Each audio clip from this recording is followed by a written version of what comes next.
Shalom Bapak Ibu Saudara-saudaraku yang terkasih dalam Tuhan Yesus Kristus. Selamat pagi, salam sejahtera untuk kita semua dimanapun saudara-saudara berada. Selamat berjumpa kembali di Renungan Kristen pada pagi hari ini. Kiranya saudara semua dalam keadaan sehat selalu, dan semoga damai dan sukacita oleh Roh Kudus melimpah dalam hati dan kehidupan saudara semua. Sebelum kita mendengarkan renungan firman Tuhan pada pagi hari ini, mari terlebih dahulu kita berdoa. Bapa kami yang ajaib dan mulia, Allah yang kudus, Allah yang kekal, Bapa di dalam kerajaan sorga, Allah yang kami tinggikan dan kami agungkan, di dalam nama Tuhan Yesus Kristus. Kami bersyukur ya Tuhan oleh karena anugerah-Mu di sepanjang hidup kami. Hingga pada hari ini kami boleh ada sebagaimana kami ada. Semua karena berkat dan anugerah Tuhan dalam hidup kami. Pada pagi hari ini Tuhan, kami akan mendengarkan firman-Mu. Berbicaralah ya Tuhan, jamah hati kami, berikan kami pengertian untuk dapat memahami firman-Mu, dan ajar kami untuk dapat melakukan firman-Mu di sepanjang kehidupan kami. Berfirmanlah ya Tuhan, kami sudah siap mendengarkan firman-Mu. Dalam nama Yesus kami berdoa. Amin. Bapak Ibu Saudaraku yang terkasih, ayat renungan kita pada pagi hari ini terdapat dalam kitab Yesaya pasal 53 ayat 4 yang berkata demikian. Sesungguhnya penyakit kitalah yang ditanggungnya, dan kesengsaraan kita yang dipikulnya. Bapak Ibu Saudaraku yang diberkati Tuhan, Yesus sangat mengerti dan benar-benar peduli terhadap segala kekacauan dan pergumulan hidup kita. Artinya Yesus sungguh sangat peduli dan mengerti yang kita alami, bahkan segala sesuatu yang kita perlukan. Yesaya 53 ayat 4 ini menjelaskan bahwa Yesus mau menanggung segala penyakit dan Dia mau memikul segala kesengsaraan kita. Yesus peduli dan mengerti sehingga Yesus mau memikul dan menanggung segala permasalahan kita.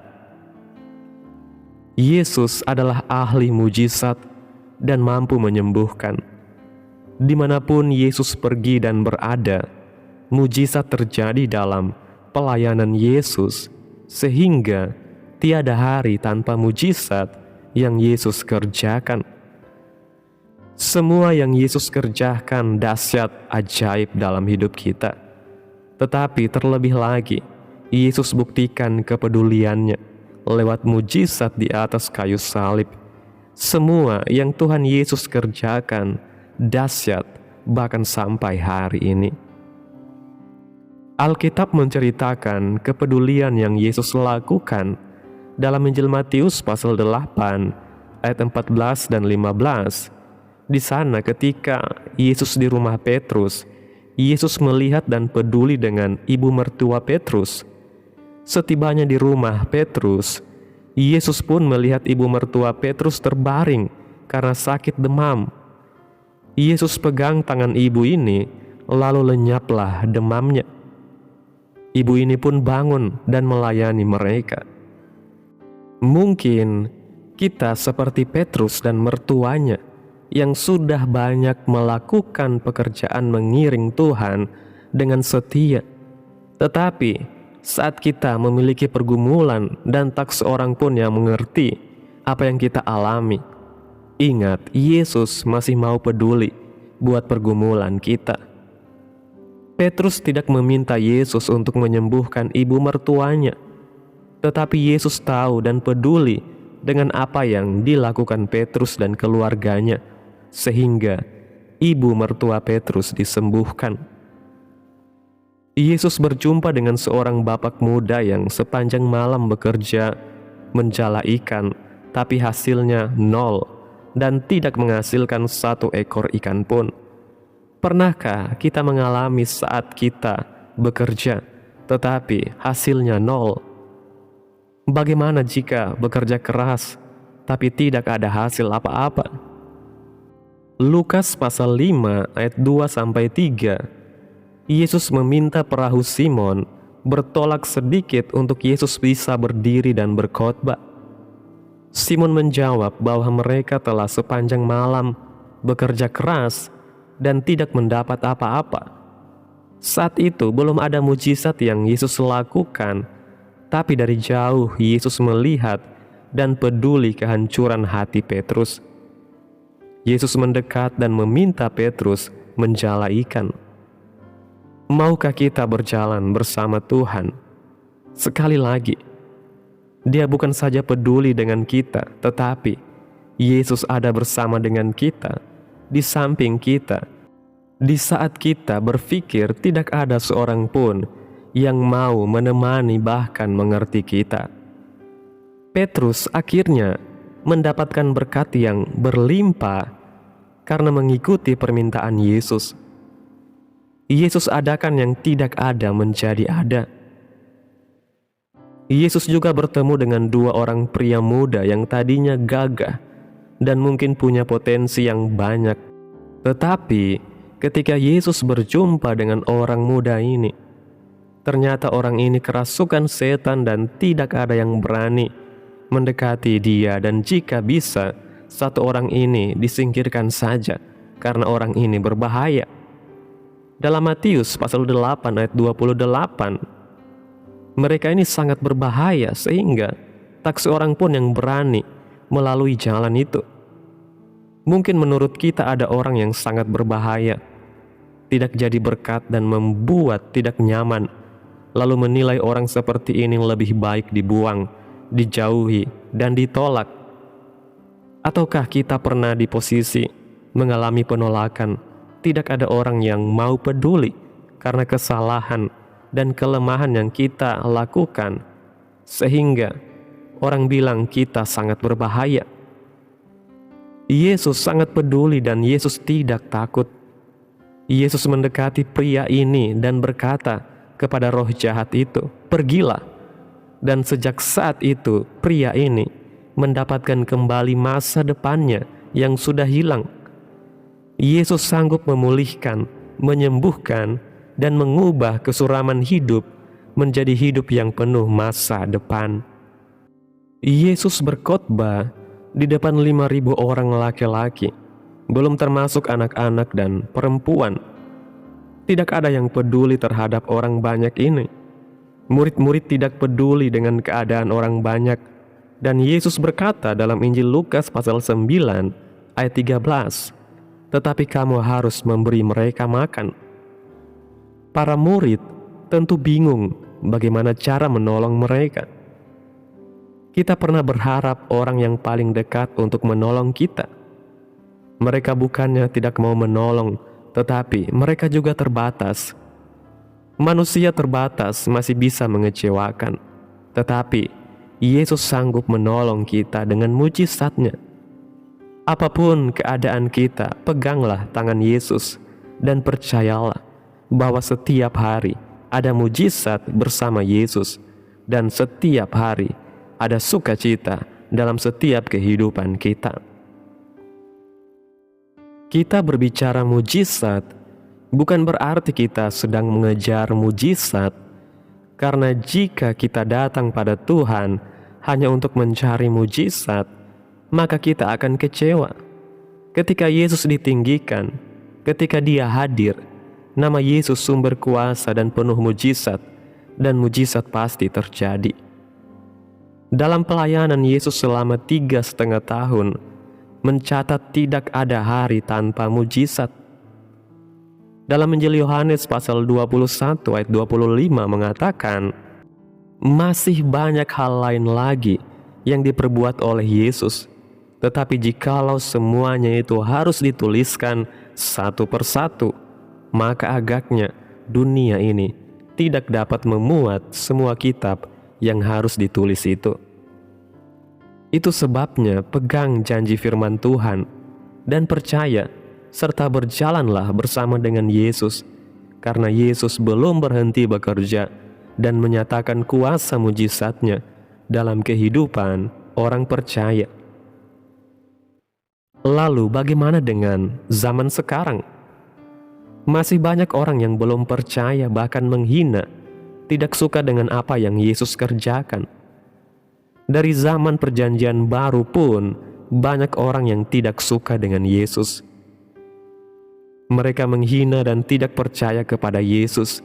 Tetapi perlu kita ketahui, dan ini yang menjadikan kita lebih percaya kepada Yesus, bahwa sebenarnya mereka mengakui bahwa Yesus membuat banyak mujizat, dan mereka berusaha menangkap, menyiksa dan membunuh Yesus, dan rencana mereka terlaksana, yaitu Yesus mati di kayu salib. Tetapi sejak kematian Yesus di kayu salib, justru membuka pintu mujizat yang jauh lebih besar, kasih-Nya yang besar, kuasa yang besar. Kolose 2 ayat 14 mengatakan, dengan menghapuskan surat hutang yang oleh ketentuan-ketentuan hukum mendakwa dan mengancam kita, dan itu ditiadakannya dengan memakukannya pada kayu salib. Menurut tradisi, penyaliban adalah bentuk hukuman mati bagi orang yang dikutuk oleh Allah. Dalam Ulangan pasal 21 ayat 23. Begitu kejinya hukuman salib ini, sehingga bangsa Yahudi tidak mengenal kata salib, tetapi hanya dikenal kata pohon, tiang, atau sula. Mujizat yang Yesus kerjakan di kayu salib, yang pertama, kesembuhan. Dikatakan oleh bilur-bilurnya kita menjadi sembuh, dan oleh bilur-bilurnya kita telah disembuhkan. Yang kedua, mujizat yang Yesus kerjakan di kayu salib, kita dibenarkan. Dia menanggung dosa kita, supaya kita yang bersalah dapat dibenarkan.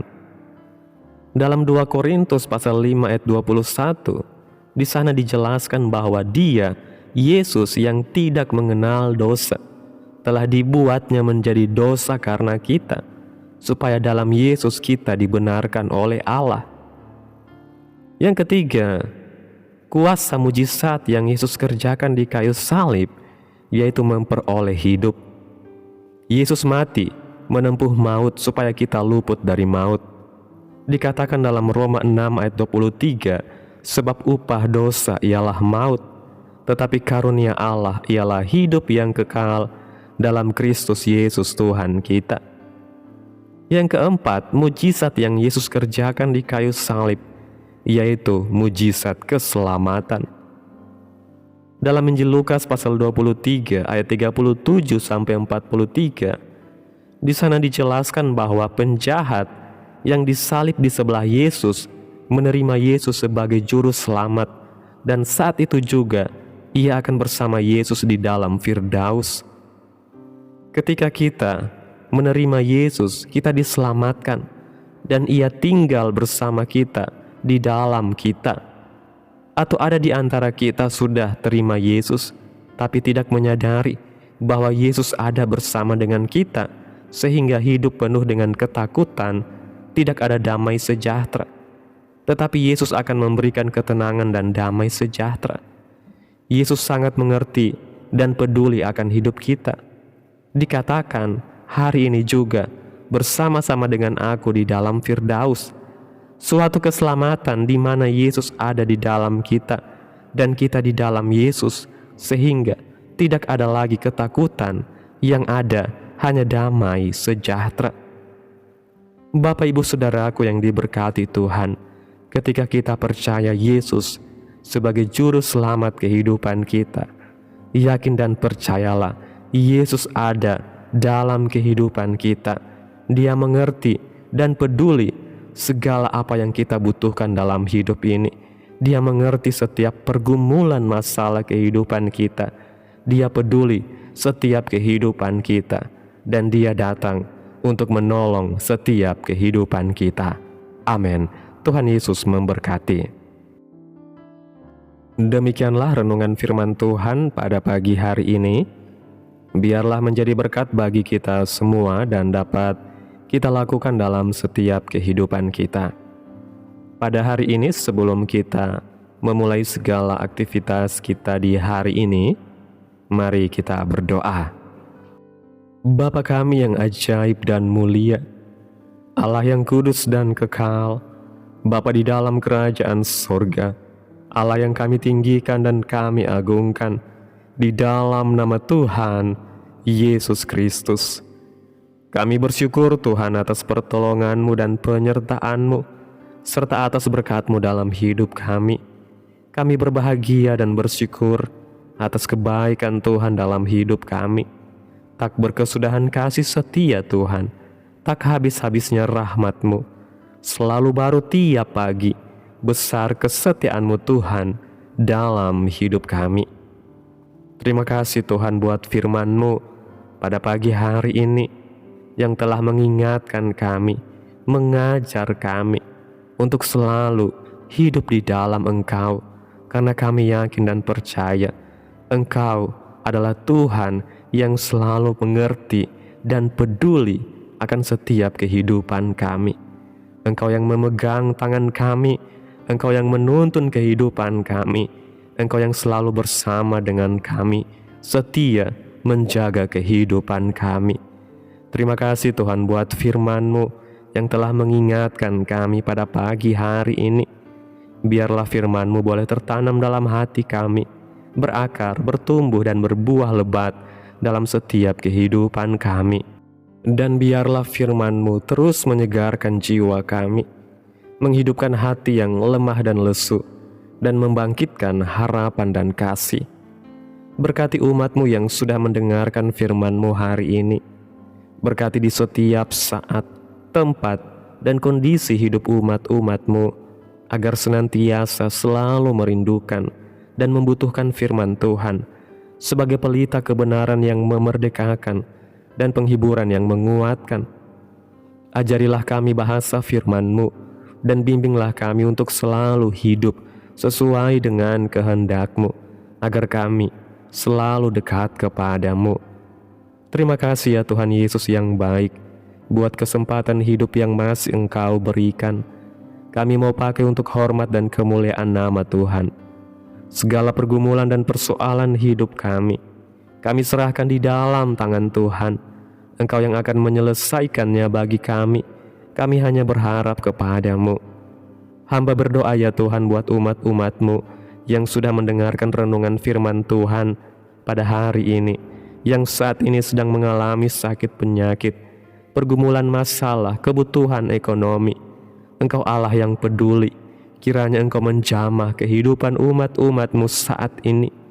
Sembuhkan sakit penyakit umat-umat-Mu. Pulihkan keadaan umat-umat-Mu. Memberkati perekonomian umat-umat-Mu ya Tuhan, serta berikan jalan keluar dalam setiap pergumulan masalah yang umat-umat-Mu sedang hadapi. Dan ajarlah kami ya Tuhan untuk selalu berharap dan percaya sepenuhnya hanya kepada Tuhan Yesus. Kiranya Tuhan Yesus terus memberkati kehidupan kami, keluarga kami, sanak saudara kami, daerah tempat tinggal kami, bangsa dan negara kami, pemerintah kami. Biarlah semuanya dalam perlindungan Tuhan, dan jadilah sesuai kehendak-Mu yang terbaik dalam kehidupan kami, anak-anak-Mu. Pada hari ini ya Tuhan, kami anak-anak-Mu akan melakukan berbagai aktivitas. Kami akan bekerja dan menjalankan setiap tugas dan tanggung jawab kami. Kiranya Tuhan yang mampukan. Kami serahkan seluruh rencana dan agenda hari ini ke dalam tangan Tuhan. Biar Tuhan yang berkarya, dan biarkan semua rencana sesuai dengan kehendak-Mu.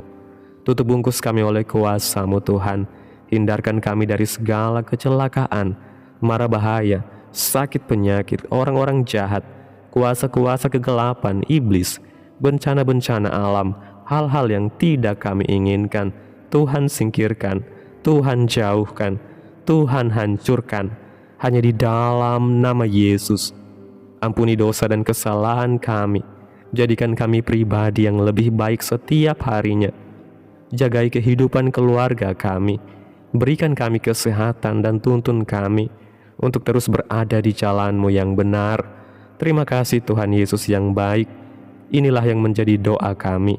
Mari bersama kita berdoa. Bapa kami. Bapa kami yang di sorga, dikuduskanlah nama-Mu. Datanglah kerajaan-Mu. Jadilah kehendak-Mu di bumi seperti di sorga. Berikanlah kami pada hari ini makanan kami yang secukupnya. Dan ampunilah kami akan kesalahan kami, seperti kami juga mengampuni orang yang bersalah kepada kami. Dan janganlah membawa kami ke dalam pencobaan, tetapi lepaskanlah kami daripada yang jahat, karena Engkaulah yang mempunyai kerajaan dan kuasa dan kemuliaan sampai selama-lamanya. Amin. Terimalah berkat Tuhan. Tuhan memberkati engkau dan melindungi engkau. Tuhan menyinari engkau dengan wajah-Nya dan memberi engkau kasih karunia. Tuhan menghadapkan wajah-Nya kepadamu dan memberi engkau damai sejahtera. Terimalah berkat Tuhan di dalam nama Tuhan Yesus Kristus. Amin. Selamat pagi, selamat beraktivitas. Tuhan Yesus memberkati.